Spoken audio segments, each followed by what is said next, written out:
എന്റെ ദൈവമേ പറഞ്ഞിരിക്കാതെ Valentine's day വന്നു. എന്തിട്ട് ഗിഫ്റ്റ് ഇപ്പൊ കൊടുക്കുക?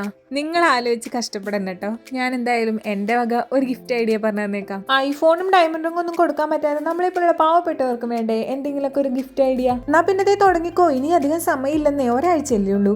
അപ്പൊ ഒരു ഗ്ലാസ് ജാർ എടുക്കുക, കുറച്ച് മെഴുകുരുക്കി അതിനകത്തേക്ക് ഒഴിക്കുക. റെഡ് കളർ ആണെങ്കിൽ അത്യുത്തമം. പിന്നെ നമ്മുടെ പാർട്ട്ണർ വായിച്ചു കഴിഞ്ഞാൽ മനസ്സങ്ങ് അലിഞ്ഞു പോകുന്ന വിധത്തിലുള്ള കുറച്ച് കോട്ട്സും കുറച്ച് വിഷസ് ഒക്കെ എഴുതി അങ്ങോട്ട് നിറയ്ക്കുക.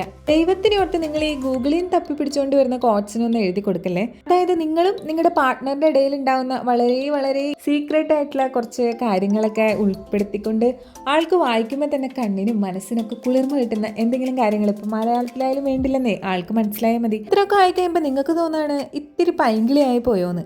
പ്രണയം എക്കാലത്തും പൈങ്കിളിയാടോ. ബെല്ലാവിറ്റയുടെ 2 കിടിലൻ പെർഫ്യൂം കൂടെ ആയാൽ സംഭവം ഉഷാറായി. അപ്പൊ ലിങ്ക് വേണമെങ്കിൽ ഞാൻ സൈറ്റിൽ കൊടുത്തിട്ടുണ്ട്. എന്നാ പിന്നെ പോയി ഗിഫ്റ്റ് സെറ്റ് ആക്കിക്കോട്ടോ.